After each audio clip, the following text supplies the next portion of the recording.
Major support for Do the Math has been provided by Chevron, the Kern County Superintendent of Schools, Edison International, Valley Strong Credit Union, California Resources Corporation, Panama Buena Vista Union School District, Bakersfield City School District, and Kern High School District, with additional production assistance provided by these supporters of education in Kern County and throughout the state of California.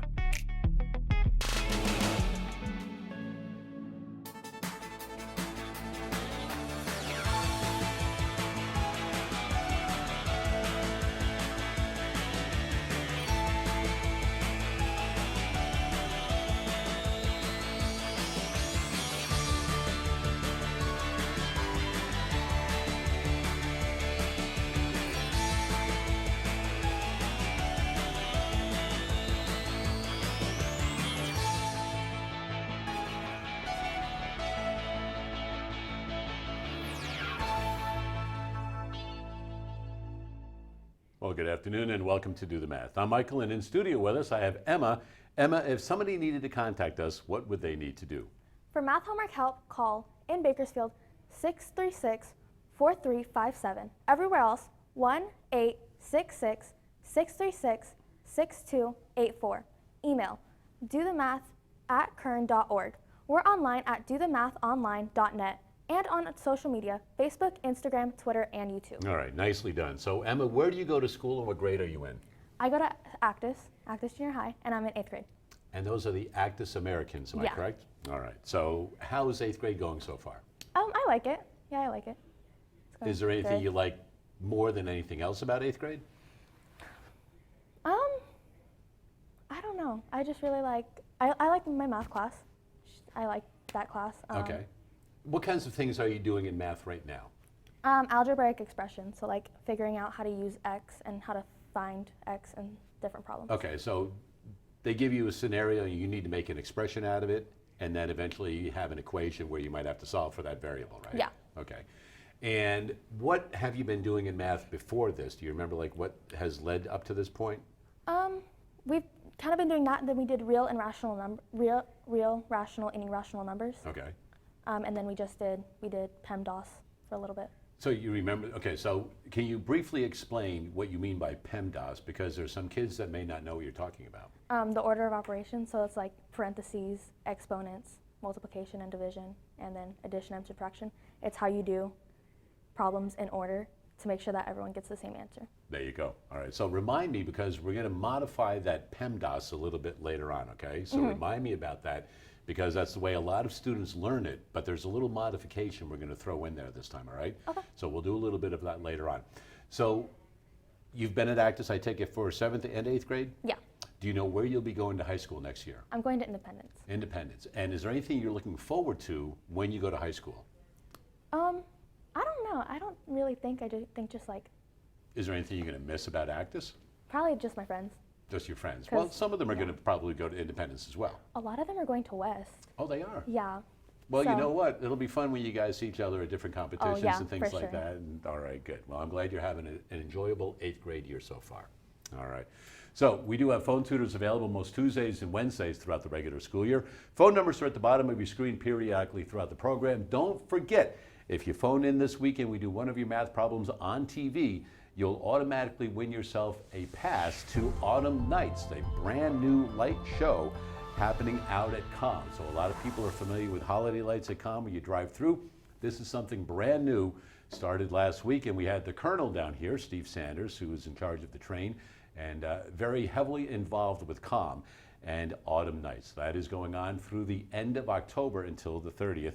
Happens on Thursday, Friday, Saturday, and Sunday nights.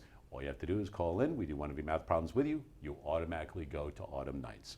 Time now for today's Math in the News.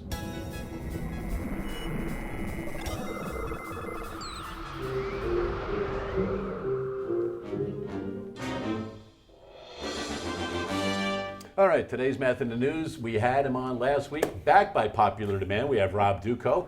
How are you again? Good, Mike. How are you? Nice to see you. Good to be back. So you were here last week and we had overwhelming response about because Rob was on again and it had been so many years since you've been here. But first of all, SoCal Gas has been a sponsor of Do the Math for many, many years. And you're now partnering with Mind Research Institute on Math Week. So what got SoCal Gas involved with this activity? Well, Math Week is something the Mind Research Institute has done in some other counties, and SoCal Gas helps support those efforts. And they were looking to move to some new areas, and so SoCal Gas worked with Mind Research Institute to come to Kern County and partner on this with the Kern County Superintendent of Schools, and to promote math education. Really hit it heavy this week. Yeah, and there's nothing wrong with math activities to keep kids interested and engaged with a lot of different activities. Now, as far as SoCal Gas, what's your role with the company? My role is public affairs manager. So I'm out in the community and working with community groups, nonprofit organizations, elected officials, just to keep the companies, keep us active and visible in the community as we do work and serve our customers. If somebody wanted to get involved with SoCal Gas because they're on a pathway maybe towards that, what are some positions they could look forward to? Sure, we hire a lot of engineers, which you need a math background, a STEM education background to work in engineering. But even if you wanted to be a field technician for us, there's really basic high school math is a requirement to be to fill almost any job that we have. When you're out in the field laying down pipelines and knowing what pressures are and what the diameters of pipelines are and what different pipelines can interface with other ones, there's a lot of math involved in that, even if you don't recognize it initially. And so you do need a math, at least a high school some students education. might think, well, there's not really a lot involved in it, and then when you really take a look and get down to it, the things that they're learning in high school will be applicable to entry-level positions. Even as simple as digging a ditch to put a pipeline in. It has to be so deep and so wide, and if it's too deep, it may not be safe. If it's not deep enough, the pipeline may not be as deep as it needs to go. So there's some of the basics that you don't really think about. All right, well, we're glad that you are on once again with us, and nice to see your involvement with Do the Math and with Mind Research Institute to bring along Math Week. Brandon is here with us from Mind Research Institute, and what is your role with that company? I am the Director of Mathematics Innovation at Mind. And you've been there for how long? Coming up on 11 years. All right. Variety of different roles leading into where I am now, but it allows me to work on existing products, making sure that we're constantly trying to push the boundaries on how we get kids and families engaged, and then also creating and working on brand new products. So Math Week, for example, is one that started as the R&D project, and now we're at the point where we can share it out with families and communities at large. Okay, so last week we spoke about Math Week coming up. Math Week is happening right now. It's now. It started yesterday. Yeah, we're in it yesterday. So briefly tell us, for people that may not have tuned in last week, what is Math Week? How does somebody get involved with it? Math Week is an opportunity for kids and parents, older brothers, sisters, to come spend a week, celebrate math, but really celebrate family time. And so you're going to have a combination of some fun math games, storybooks from different places and different times from around the world. So you're getting that math, the literacy, the family time, and it's an opportunity to practice one of the most important things that families can do, and that is attitude is everything. And what I mean by that is when we engage, it's not always how well we understand the math or how good we are, or we think we are at math. It's our attitude. And so attitude wins. So this is a week to practice with the stories and the games, take the pressure off, just come and have fun. And I think that's an important point, because there are a lot of students and they hear adults go, well, I wasn't very good at math. And they think, oh, well, I don't have to be very good at math either. My parents weren't very good at math. You never hear people go, well, I wasn't very good at reading. You don't. You don't hear that, right? But they go, well, I wasn't really very good at math. It's a different mindset. Yeah, and you bring up a huge point. There's research for all the moms out there. The role model that you are for your young daughters, that if you said, it's okay, I wasn't that good at math when I was a little girl either, it's like I want to make myself look old, but Wile E. Coyote Roadrunner style, where you just come right off a cliff, and it's not just a slow, gradual decline. And so the power for us as adults to be role models for engaging with math and enjoying it, that's really what Math Week is trying to make happen. And talking about the stories, because now you're bringing cultural awareness into the home also with Yes. the different stories, because you've got stories and activities from around the globe. Yeah, so all the games and the stories are grounded from countries from around the world. And so you're going to be able to experience a little bit about that history and culture through the stories, which we did last week when Emily read through the storybook. Right. You're going to learn about a traditional game that's been played. And then the whole storybook and the math are going to come together. And so now you're getting that math, the storybook, history, culture, geography, and everything's available English and Spanish, so you can engage in whatever language makes the most sense for your family. Not a bad gig to get SoCal Gas involved in. Huh? It is Yeah, not a bad gig. It's a great gig. We're going to talk a little bit more about Math Week and the numbers and stuff like that, but I think right now, let's get you and Emma Let's just play. play a game. Okay, do we want to have fun? Sure. So Yeah. this is, again, this is personally my favorite of Math Week. It's called Turtle Sums. The way the game works is you've got coins over on the side, and we need to fill in the turtle shell so that at the same time, all the sums matched up. So you said you were doing like algebraic equations. This moves into that in a really fun and playful way. So you can drag these coins here. We already have that 1 plus 2 is equal to 3. But where do these 3 and 4 go to make the turtle happy? The 3 would just go underneath the 2, And how did you know that? That was fast. just because 2 plus 3. Oh, you're just trying to fill 5. Okay, Yeah. perfect. And then this one would go right here. Okay, let's try it. If you cross your fingers, I think it has better chances. Yes, we got the turtle smiling. Let's try another one. Go ahead and click to the next puzzle. This time, we only have one number given. Yeah. We used to have both. What's your thinking now? We've got 3 numbers to play with. We've got 3 spots for them to go, and we want to match all of the sums simultaneously. Okay. So I think that the 1 would go right here by 3. And what's your because- thinking on that one? Just so that way 3 plus 1 equals 4. These two, yeah. Yeah. So 1 plus 3 is equal to 4. Was there any other way we could have made 4 with what we had? Not with No, the if I put the 2 and the 4, I'm either way too big, Yeah. and that's not going to work well for me. All right, let's keep going. Okay.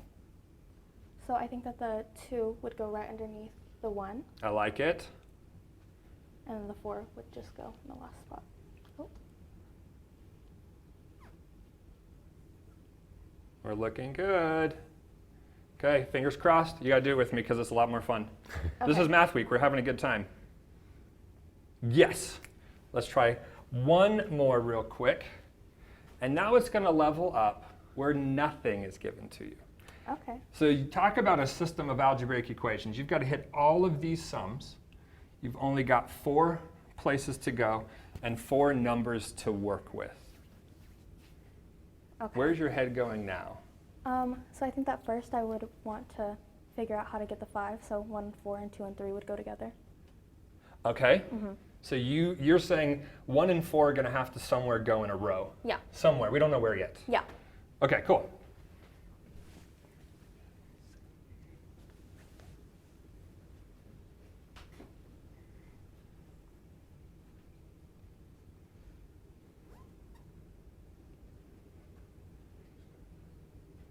Then 2, 3. All right, so let's check here. We've got our sums going across. It looks great. 2 plus 3 is 5. I like it. 1 plus 4, 5.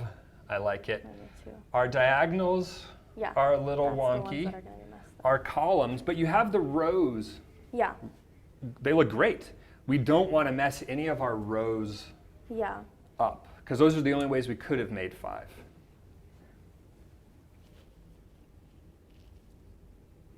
Hold on. So I would just flip these 2. So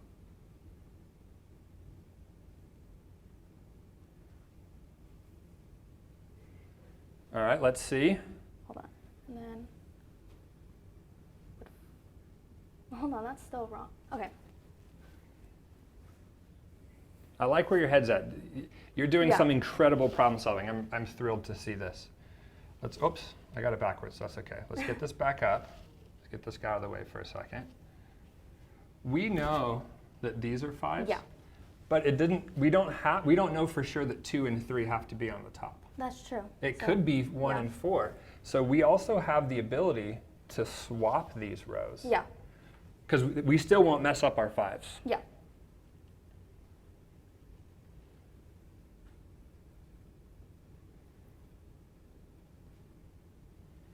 And then the 2 would probably go in this spot, just that way we can make 4. Ooh, wait, could you say that? I like what you just said. The 2. You tried the Would go in that 2 spot. here, Yeah. and then you said, wait a second, I don't think I want it to be there. Yeah. And why didn't you want it to be there? Just because 2 plus 2, in order to get, we would need another 2 to get 4. I love this. We don't have another 2. Yeah, if the 2 was here, I would have needed another 2, but we don't Yeah. have one. So then I the am 1 liking your would go thinking. Here, and the 4 would go there. All right, are we ready to cross our fingers? Yes. Okay, let's do it. Yes. Now, for Math Week, Yeah. we could keep going through the next puzzle, but we can also amp it up to whatever level might work. So let's say you're playing with a younger brother or sister, and you're playing this, but you want to try something a little more challenging. Hit that settings button for me. We are on puzzle 3. Also, if you could hit that mode settings. We are on level 1, puzzle 3. Yeah. You could take this as high as you wanted to go. I'm going to go to kame. All of these words are turtle in a different language. Oh, okay. And Japanese is my favorite, so kame. So we're going to go there. And then you could solve all the way up for Math Week to beat the whole game, something I call 34 galore. Yeah. Everything is 34s. The little one in here is 34s, the diagonals are 34s, all the rows, columns, everything. You would have the choice Yeah. to take it as high as you would want. Okay. How did that go? This or the? Yeah, the puzzles that we just played, how did that feel? I think on the last one I got a little confused just because I didn't think about switching them. But before that it was. But your problem solving, that's what I love.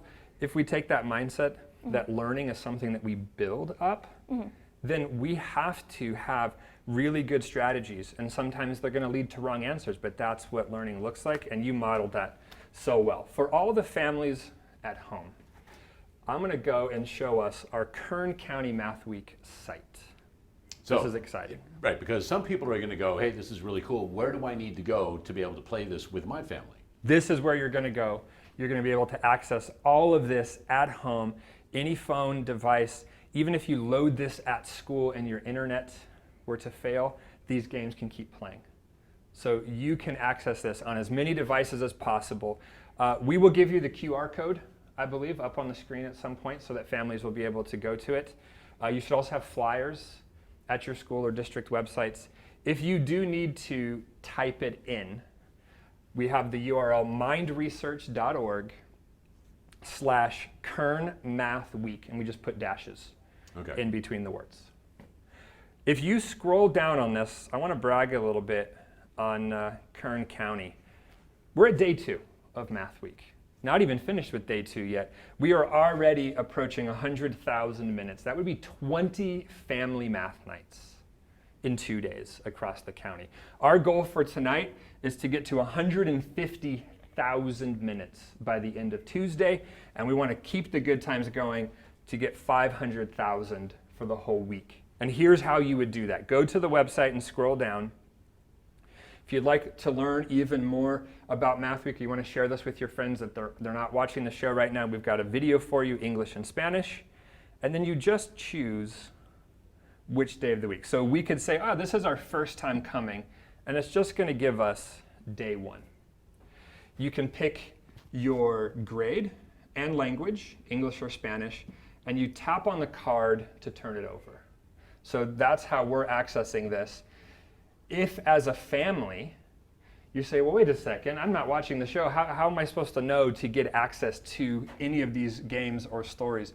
When you flip the card over, there will be a storybook for you to read. in this case, the exact same storybook from last week. Okay. So you'd open the storybook, read it, it will let you know when to play the game, and then play for as little or as long as you want. And that's as easy as it is. That's it, it's that easy. Because it's not very complicated at all. You No. just need to get to the site, and then you're off and running. And you're off and running. At the end of the night, if you could fill out the gameplay surveys, that gives us an opportunity to see how you like the experience and what we can do to get better. All right. You will find that on the website. Emma, I really appreciate you coming and putting your problem solving on display. I mean, I was so impressed. We have a South of the Sahara game box for you. Same exact approach as the games we just played, but in physical form with storybooks, wooden pieces, Okay. and all of that. And I want to make sure that I give this to you. And thank you for Thank you. playing with me for a little bit. Thank you. All right, well, thanks, Brandon, coming in once again and explaining a little bit about Math Week going on. Today's only day 2 of Math Week. It's going all the way through Friday, and all they have to do is get online, Let's get online. and they're off and running. You can have fun just like Emma did with Brandon right there. Thanks again also to Rob Duchow and SoCal Gas for sponsoring Mind Week with Mind Research Institute. We do have phone tutors available until 5:30 this evening. And last year we spoke about some of the language of mathematics. This year we're looking at some of the tools of mathematics.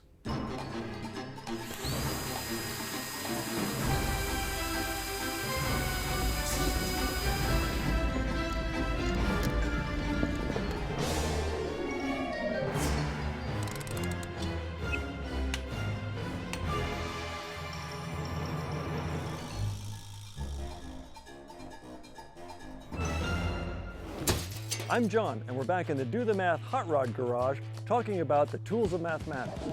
Drag racing is nothing but mathematics in action. We use math throughout the entire design of our race car and in its construction. We use a ton of math when we assemble and reassemble the engines that go into our race cars. And one of the critical components that we check are the tightness of the fasteners.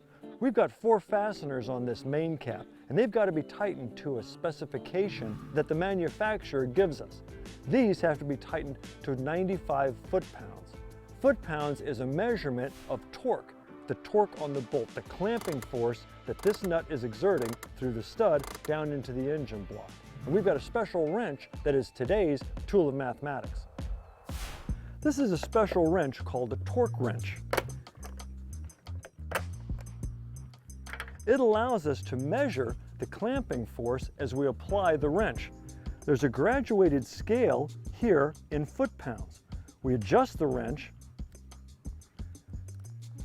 to the desired foot-pounds. In this case, we're going to torque those main caps to 95 foot-pounds. We just turn the wrench. We're going to start at about 65 foot-pounds. So now we've matched the 5 above the 60 line that tells us that the wrench is now set for 65 pounds. The torque wrench will give us an indication, an audible click, when it's reached the setting.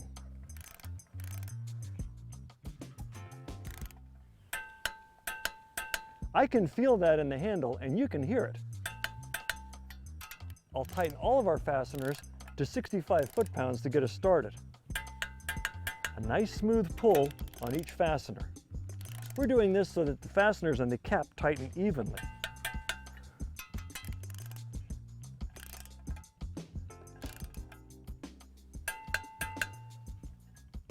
Now I'll adjust it up about 20 more foot-pounds. We'll take it to about 80 pounds. Again, the same procedure. I've rolled the handle, increased it up to 80 foot-pounds, and we'll go back and go through our 4 fasteners again. Hear that click? I can feel it in the handle as well. That tells me that these fasteners are now tightened to the specification 80 foot-pounds.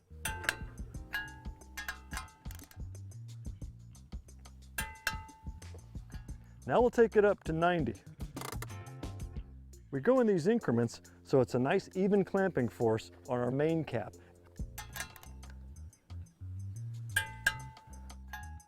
Notice that the fastener is not moving very far now. We're just adding a little bit of clamping force to it. Now we're going to take it that last 5 pounds. A simple movement of the wrench. We're at 95. Our 5 is just above the 90 line. This would be our final torque for these main caps. Didn't move much. Our main caps are now all torqued to 95. Torque wrench. There's another example of a tool of mathematics that we use in the Do the Math Hot Rod Garage.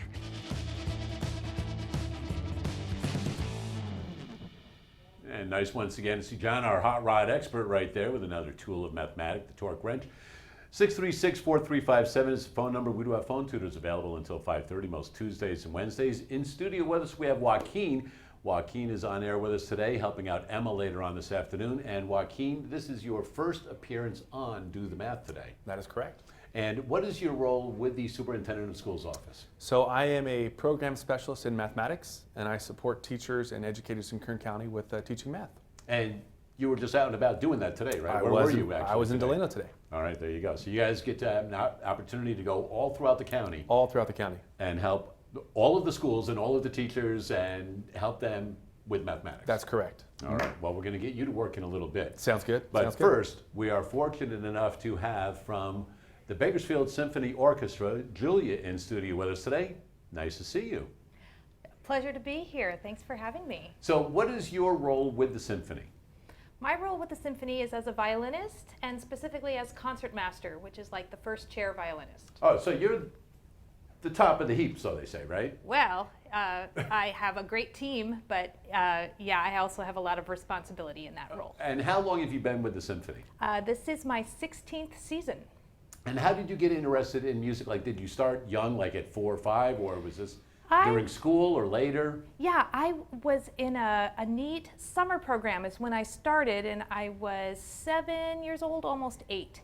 And I was able to take starter lessons in the summer, and then they had a wonderful program called a STAR program that helped me take private or small group lessons in the school as a kind of pull-out program. So that's how I got started. All right. And do you play other instruments other than violin, or is that the one that's your instrument? Well, this is pretty much all I play now. I can play a little piano. I really enjoyed playing the flute also through high school, but the violin takes a lot of my attention. All right. What will you be doing with Emma today? Well, I'd like to go over the basics of how a violin works, but then I'd also like to talk to her about how fractions can make some pretty interesting sounds on the violin. All right. Take it away, ladies. All right. So, Emma, you told me that you haven't played a violin yet. No, I have Right. not. Okay.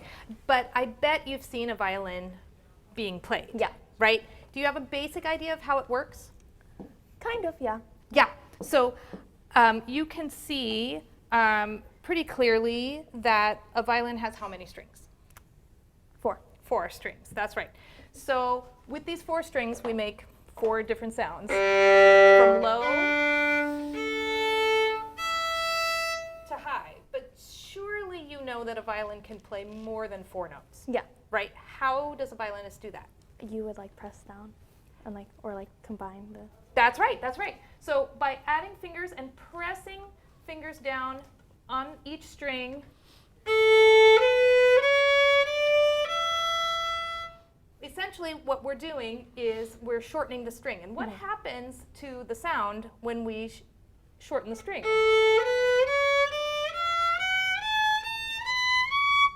It becomes higher. Yeah, right. Every time we shorten the string, it gets higher. So we can play scales like that on all strings and get a variety of sounds. But since it's Do the Math, I wanted to talk about fractions and how important fractions are in making extra sounds. So if we divide the string into fractions, exactly into fractions, we get a different kind of sound. It's sort of a whistly sound called harmonics. Those are called harmonics. So if we, for example, if you consider the string, let's take this second string, and we're going to consider that the string starts where it touches at the black point here, we call the nut, and ends at the bridge. I know you'll see a little bit more on the back and the front, but let's call that the length of the string. Can you point to approximately the halfway point? Right here. Yeah, okay. I'm going to put my finger right there. I'm going to play the string normally, and then I'm going to touch at the halfway point. And you might notice I'm not even pressing my string down. I'm just barely touching it with my finger. What's happened to the sound? It's gone higher. It's definitely higher, and in fact, it is exactly 8 notes higher. Like with a scale, I can press the string down. We call that an octave higher, 8 notes, and get that harmonic, or I can just touch it lightly and get that same sound. But of course, there are other fractions that we can divide into. So let's take, there are harmonics at the 1/3 length, which is right about here.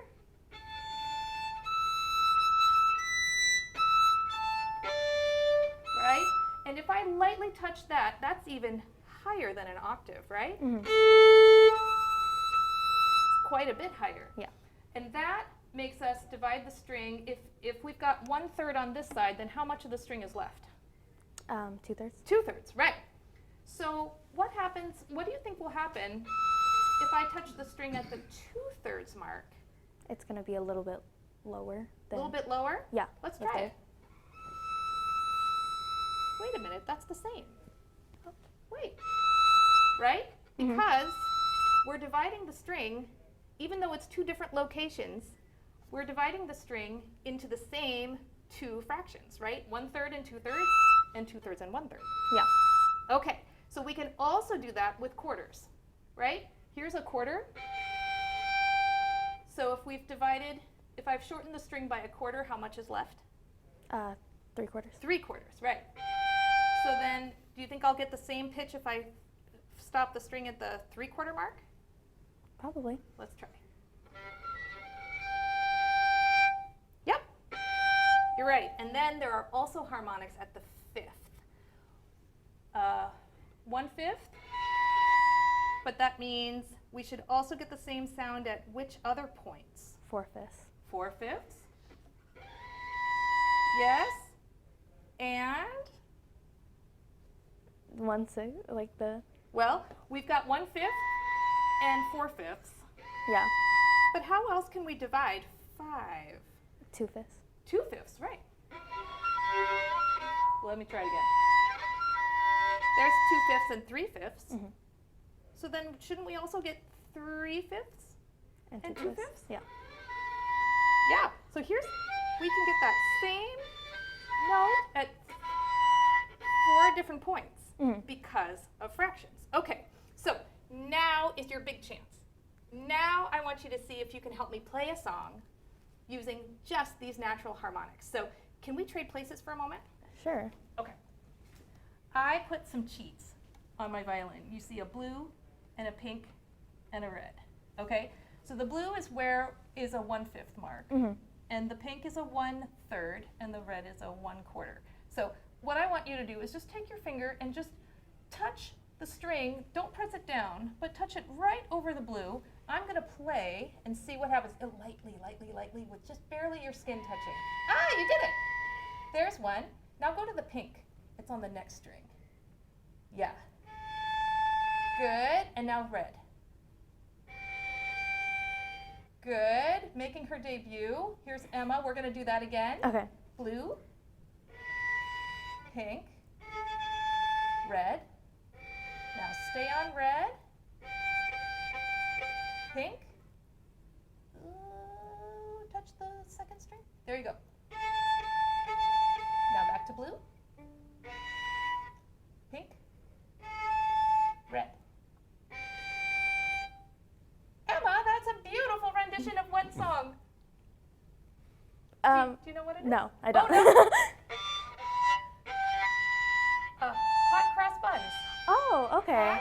Hot cross buns. 1 a penny, 2 a penny, hot cross buns. You just did it. Terrific. Okay, so now I think we can trade places again. Okay. But what I want to do next is I'm going to try to blow your mind because we Okay. just played a tune using natural harmonics where the string is divided naturally into fractions.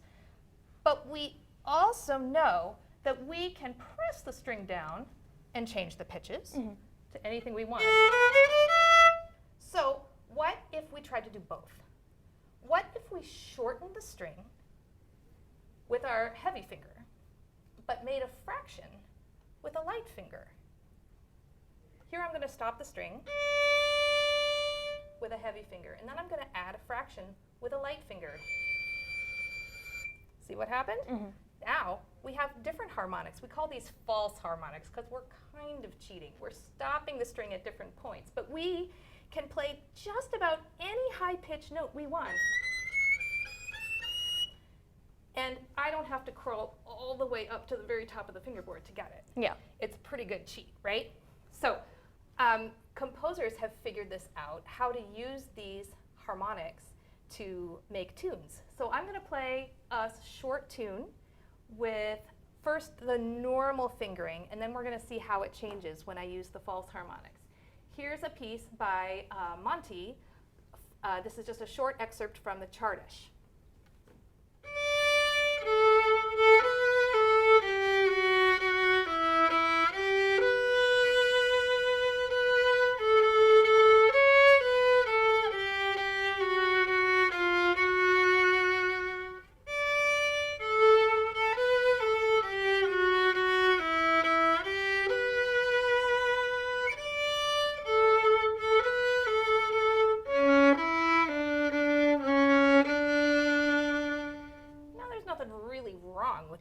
Right? No. But let's hear how it sounds when Monty puts it in false harmonic language.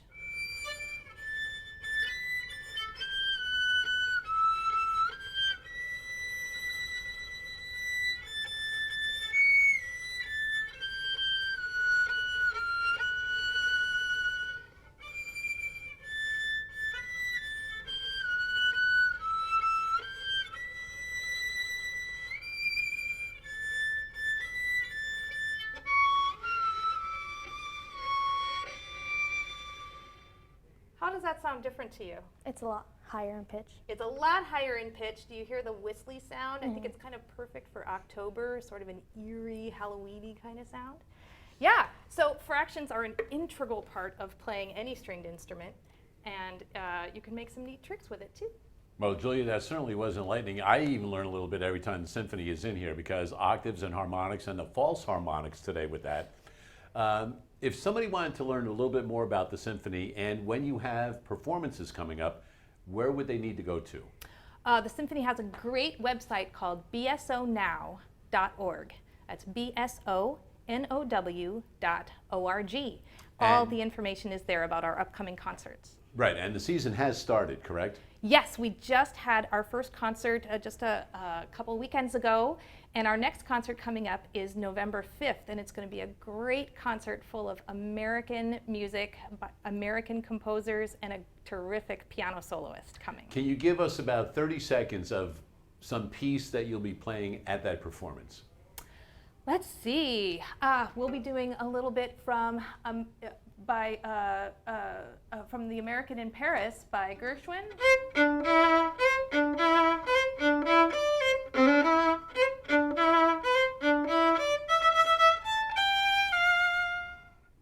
All right, you know what? I mean, if I could, I would have the symphony in here for an hour every day that we're on, but we do have other things to do. But once again, bsonow.org, learn more about the symphony. That program, once again, is coming up on November 5th, correct? Yes. And those are always Saturday nights, if I'm not mistaken. Correct.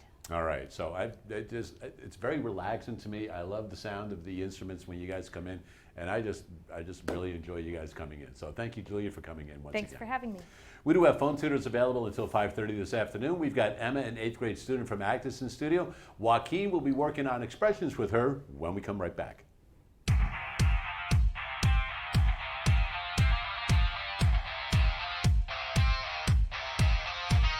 This class here, we go over the basic safety function, layout, preparation to help prepare our students for entering the workforce as an entry-level welder or in a fabrication shop. My favorite part about this class is about being able to learn new things, getting dirty, working hard.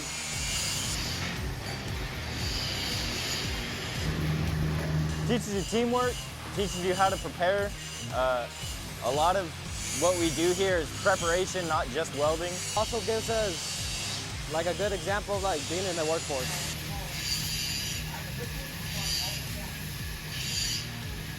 We offer a Toyota Safe Lift forklift training qualification, two different certs through the American Welding Society for structural steel, and we also offer American Society of Mechanical Engineers Section 9 pipe test to prepare them to go into the oil field. Typical day, really noisy, a lot of sparks going everywhere, fire. We start our day off, go to the tables right here. We get a little talk in the morning, listen to the announcements, then we get dressed out, and then, we get straight to work.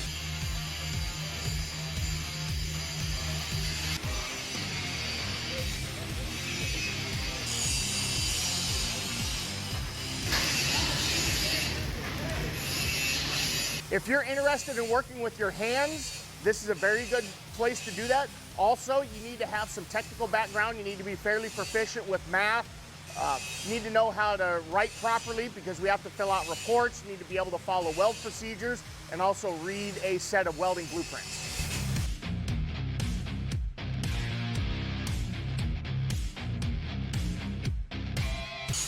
I like the blue collar work, and welding's always kind of impressed me that you can put two big pieces of metal together. The achievement you get after you get done with the piece and a nice bead looking on it. I've learned how to MIG weld. I've learned how to stick weld, dual shield, use the torch. I mean, pretty much everything you do here, you'll do at a shop.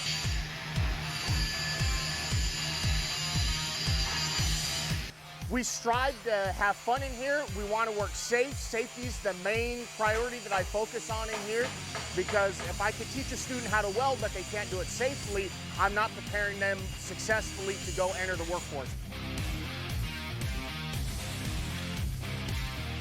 You got to work safe. We use a lot of equipment inside of our shop here that can potentially cause a lot of harm to students and those around them.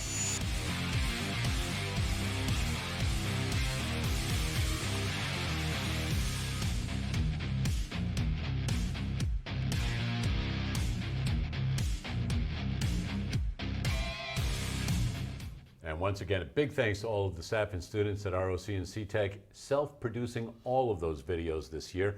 And we certainly do appreciate all of their efforts and their partnership with Do the Math through these many, many years. And we are celebrating year number 21.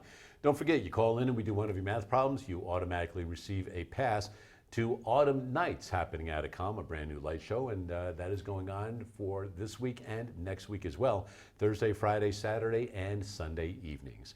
We do have phone tutors available until 5:30, but more importantly, we have Emma, an 8th grade student from Actis, in studio with us. And you said that you had played piano a little bit. Yeah. And what did you think about the experience with the violin today? I liked it. I thought it was interesting. I've never played an instrument like that before, so it was. And I was actually surprised that she actually had you touch the strings and do a little bit of maneuvering over there. Yeah, I did. And you barely had to touch that string, or did you need to do a little pressure on it? You like barely put your finger on it, and it changed. So, do you think violin might be in the future sometime? Maybe, yeah. Yeah, you never can tell, right? It's not a cheap thing either, you know, playing the violin. But anyway, in math, you've been working on expressions, correct? Yeah. And what do you know basically about expressions right now? What have you been doing a little bit? We've kind of just been starting it, but it's basically just like, how would you take a problem where you don't necessarily have all the values and be able to substitute it for letters or symbols? Okay, and then represent what they want you to do. Yeah. All right, well, how about you and Joaquin head over to the board and we'll put some of these up here that you've got out of your math book. So the first one we've got is the base price of a car plus 7.5% tax represents the total cost of the car. So what they want you to first do is write an algebraic expression to model that phrase. So we have the base price of a car plus 7.5% tax.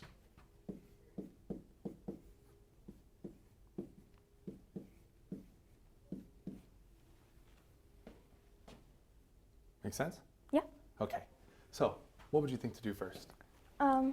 So first I would want to change the 7.5% tax into like a decimal or like something to where you could write it into a problem where it's Okay. just not 7.5. Okay. So would that just be like 0.75 or how would you do that? Would that be 0.75? So sometimes having that 7.5% gets kind of tricky to think about, right? So what I like to do sometimes is think about something that's maybe not so difficult with the decimal there. Yeah. So let me ask you this question. So this will be our side question, okay? How would you write 7% as a decimal? Just 0.7 or Would it be 0.7? 0.07? Ooh. Hold on. I don't remember I'll how let you to think. do these. Okay, what does percent mean? If I take One. the word percent, what does that word mean? Like, would it be out of every 100? Because Yeah, out of every 100. That's right. So this would be 7 out of 100, right? Yeah. So can I write that as a fraction? Is that okay? Yeah. So I could write this as 7 over 100. Okay. And in this sense, we can see this is 7 hundredths. Yeah. Do you agree? So how would you write 7 hundredths as a decimal? So it would be point. Do you want me to write it? Yeah, yes, Okay. yes, yes. So it would be 0.07 Yeah, yeah, because this would be, which place value would that be? tenths, And that would be the, hundredths. so going back to our original problem, right? This is our side question over here, just to kind of help us think about this a little bit, all right? Now, 7.5%. Our 7 is in our ones place for the percent, Yeah. right? But still a similar 7 to here. So how do you think you'd want to write 7.5 now as a decimal, knowing what you just did? So it would be 0.75. Ah, okay. So this one would actually be written as 0.075. Okay. Because the 7 is like your 7% from Yeah. 7%. Oh, okay. And that would be our hundredths, Yeah, right? okay. But then we have 0.5, Yeah. and so that actually becomes our thousandths place. Okay. Does that make sense? Yeah, that makes sense. Okay. Can I provide one tip? Yeah. When we're writing our decimals, let's keep our 0 in front. Okay. I'll tell you why. I've been a teacher before, and sometimes when I'm grading, I miss a little decimal. Yeah. Does that make sense? Okay. But with Yeah. the 0, I go, oh, That makes right, sense, yeah. I got it. Okay. Okay, so we know that we can write 7.5% as 0.075, right? Yeah. Okay, so are you okay if we just replace that in here? Yeah. Is that okay? All right, let's erase this with the magic of technology. Okay, so write 7.5%. Right underneath that, write that as a decimal.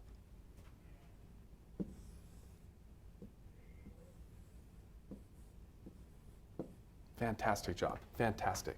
Okay, so now we can go back to how would we write the base price plus 7.5% tax? So that would be our variable. Just That would be our because variable. We don't know exactly what it is. Okay.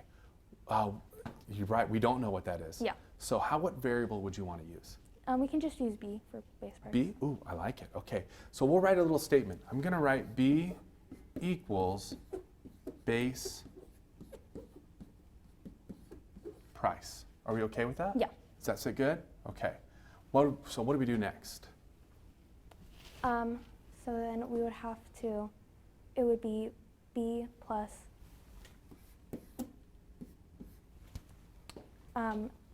it would be 0.75, but it would have to be times the base price. Yeah, because Yeah. the tax is extra on our base price. So we'd have to do B plus 0.0, this is a squeaky marker, Yeah, yeah. 75B, like that. Okay. Do you agree? Yeah. Okay. Anything else you want to do with that? I don't. No? I think you could. No. No, you had a thought. Go ahead. I was gonna say that you might be able to combine them just because they're like terms. Ooh, could you? So what would that be if you were to combine them? Would it be 0.075B or would it just be? Close. Think about this B. The B, are you familiar with coefficient? No, we haven't gone over Okay, that yet. no problem. Yeah. So in front of our B, we have the value 0.075. Yeah. What value do we have in front of this B? It's gonna be a 1. It's going to be a 1. So when we combine these like terms, we're going to combine their numbers in front of the variable. That's Okay. called the coefficient. Okay. Yeah, that's the coefficient. So what's 1 plus 0.075? 1.075. Yeah, yeah. So this all comes out to 1.075. 7.0. How many zeros do I need? Just one. Just one. 7, 5, B. Okay. Do you feel good about that? Yeah. I feel great about that. You Okay. did a great job. Nice Yeah, work wonderful. on that one right there. I'm glad that you spoke about how the tax had to be combined with the B, the base price, because a lot of students might go, well, it's just B plus and then the tax rate, and that would be it. Yeah. But then you wouldn't get the whole thing solved right there. Yeah. All right, good. You ready for Oh. one more? I Yeah. love the combining like terms. All That right. was a fantastic job. Go ahead, erase the Okay. board. You want to help me with this? So we can start with your Sure. eraser, and you circle it around, get the whole thing, finish the loop, and tap in the middle. Technology. All right, let's take a look at number 9. Okay, The what's number base 9? salary of $500 per week. So the base salary is $500 per week,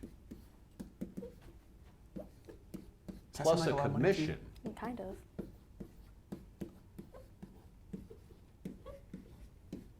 Okay.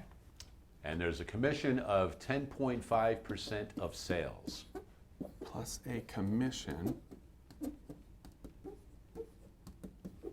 Of 10.5% 10.5% of sales. of sales. So we're just writing some things down. And all of that will represent the total salary.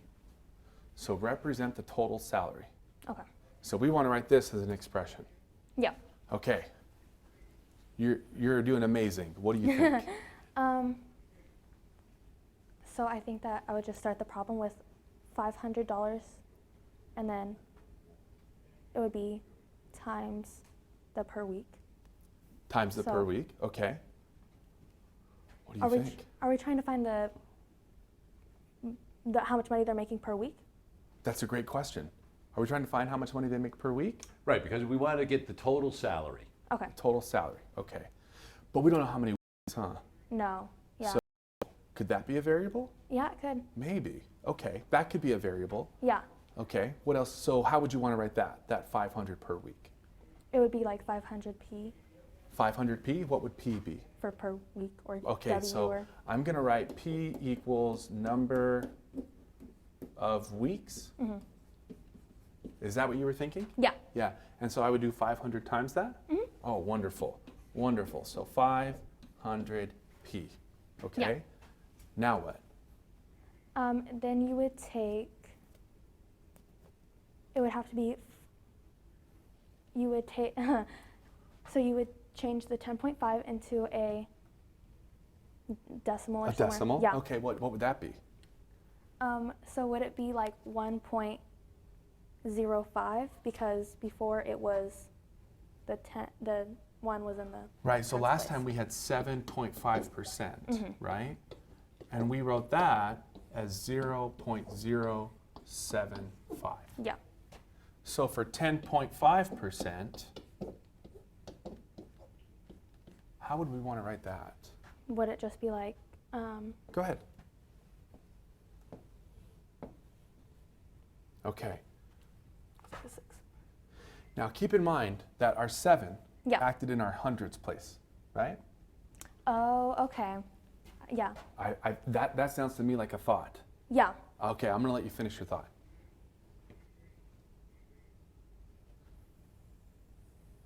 Okay.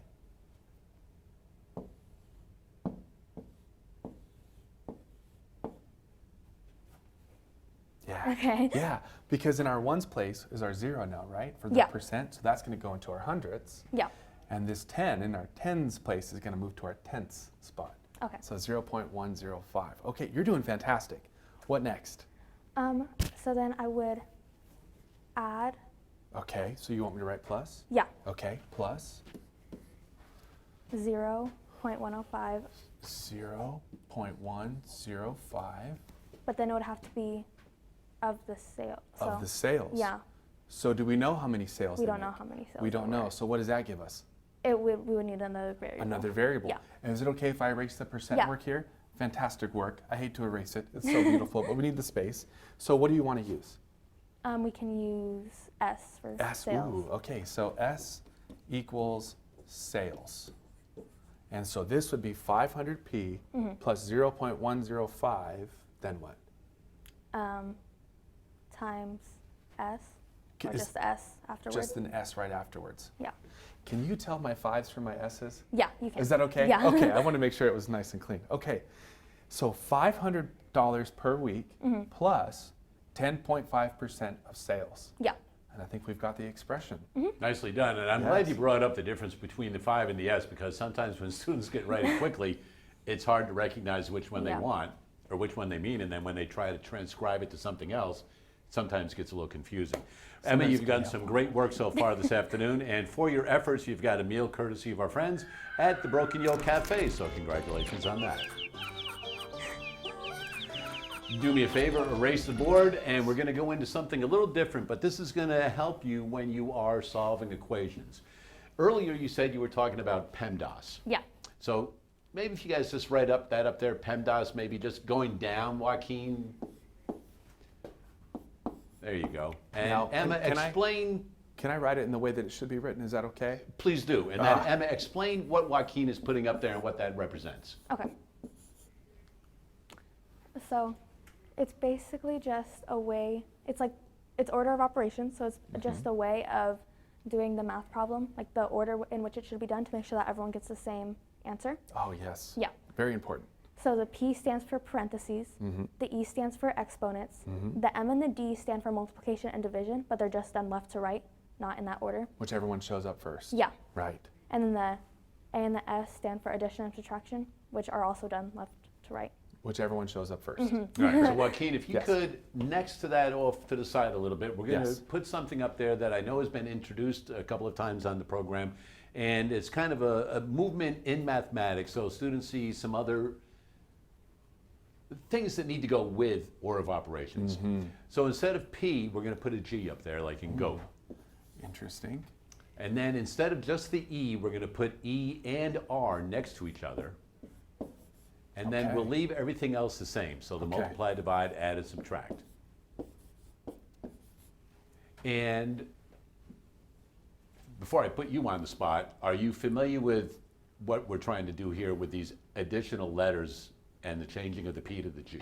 I am. All right, so why don't you take it away and kind of work with Emma a little bit, and I will give you guys 1 minute to kind of go through this. I know it's a quick one, but it's going to be a brief little explanation. Okay, so I don't think we'll have time for a sample problem, but we'll talk about it. So our parentheses, what falls under the group of parentheses? Brackets. Brackets, so we have our parentheses, we have our brackets, what else do we have? I'm not sure, that's the only ones that we've really Okay, covered. there's another one that you might not have seen yet called braces. Not the braces in your mouth, but the braces look like that, right? But only one of those is parentheses, right? This is a P, that's a B, that's braces, another B right there. So what the movement is and what the suggestion is instead of saying parentheses, where sometimes we get hung up only looking at parentheses, this G stands for grouping symbols. And then we'll go right to the R. Yes. Now the R stands for radicals. So there's not just exponents. For example, is it okay if I use a variable? Yeah. Something like x squared. Okay. But we could also have something like the square root of x. There we go. That's exactly what I wanted you to get to. And I know it's kind of quick and brief, but just to get it out there again, and we'll address that on some other programs. Emma, did you learn a little something today? Yes, I did. Did you have fun today? Yes, I did. And I'm sure you really like doing that violin bit over there. That was pretty Yeah, cool. it I was. love it when the symphony comes in to join us. And you even got some games to take with you from Mind Research Institute, part of Math Week. Don't forget to get on that. Until we meet again, continue to do the math.